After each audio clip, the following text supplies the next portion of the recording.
the job of having to care for children all by yourself, it can make someone literally go crazy. Let me use myself as a case in point, right?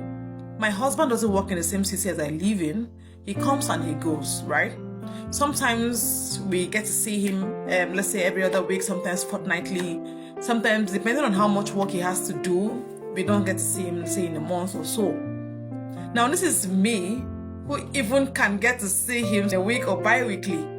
You know, I know someone who doesn't get to see her husband until, let's say, after 3 months, after 4 months.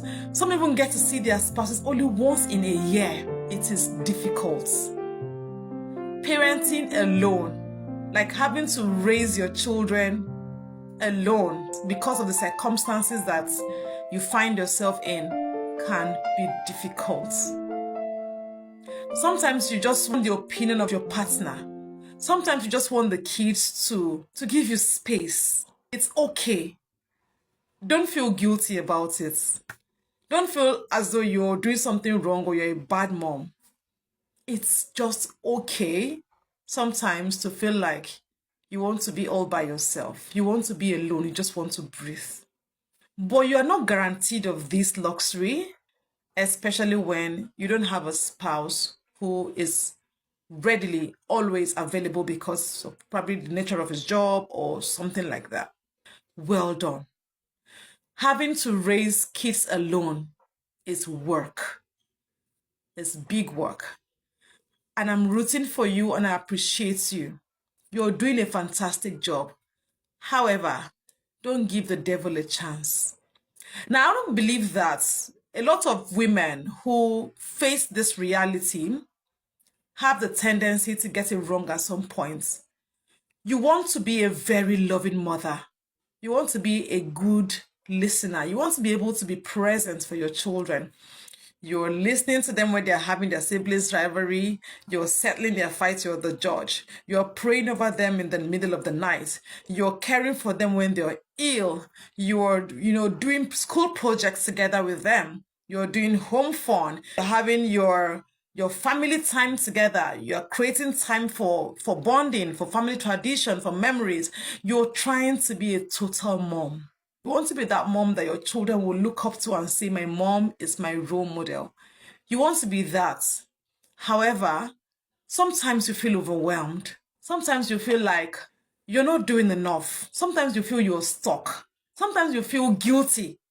Sometimes you have to correct your child. And after correcting your child, you know you have corrected from the place of love because you want that child to be a better child.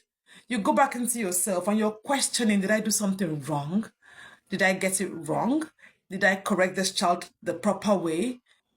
But in the midst of all of this, one thing you will never let the devil do is to steal your joy, is to steal your peace, and to steal your genuine intention for your children. Because the way you make them feel is what they remember about you way longer than you may have even forgotten. How you make them feel. They may not know the battles, they may not know the circumstances, but they know the reaction. They know what you said to them. They know how you said it. Sometimes I just see how a tired mother reacts to her child or her children. You see the aggression, you see the anger. It's just a lot. And I know it's not totally her fault. It's just because she's tired. It's just because she's overwhelmed. This is what mothers go through. If you have your partner with you and your husband gets to say, leave mama alone, leave mommy alone, all of you go to your room, let mama have her peace. That's golden. That's a man who loves you, who loves your sanity, who loves your mental health, who knows that you need to recharge to be a better mom. You need to refuel to be a better mom.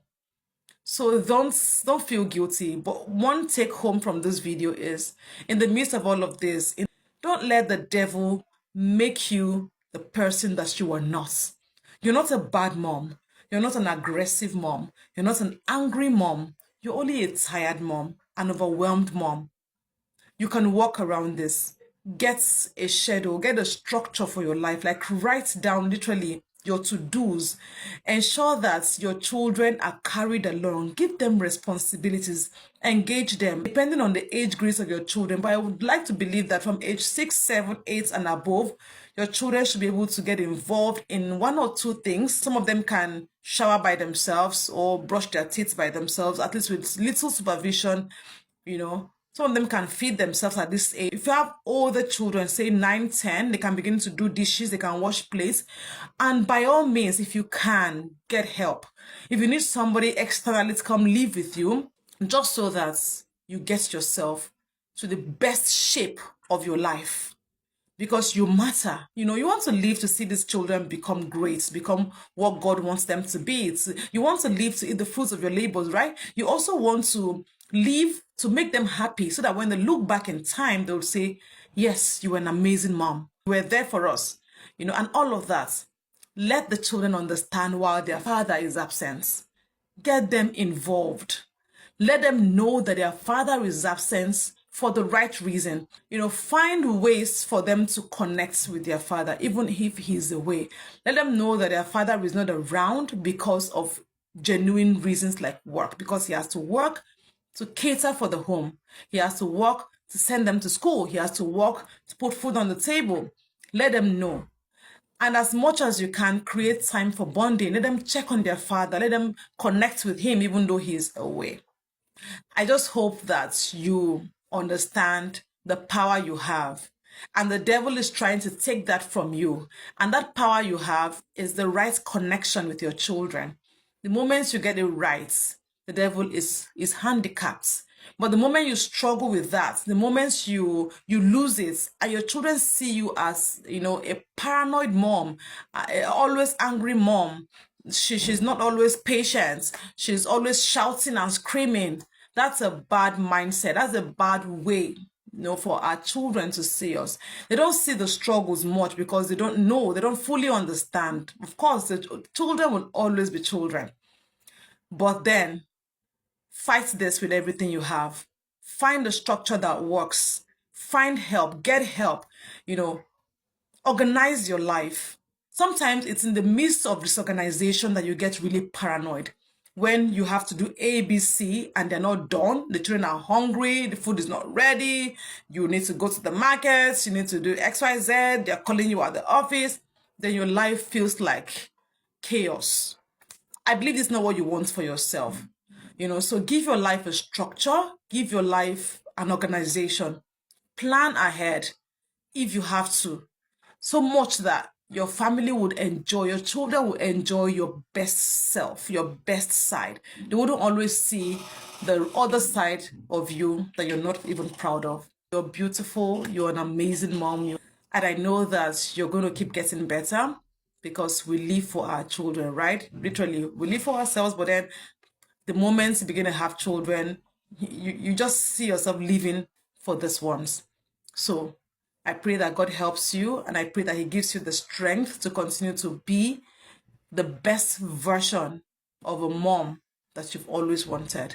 God bless you. If you found this video inspiring, you found it useful, it has helped you, it has blessed you, do well to give it a like. Follow me for more content like this. Share it to your friends, other moms who you think would want to see this. And I'll see you in my very next one. Bye for now.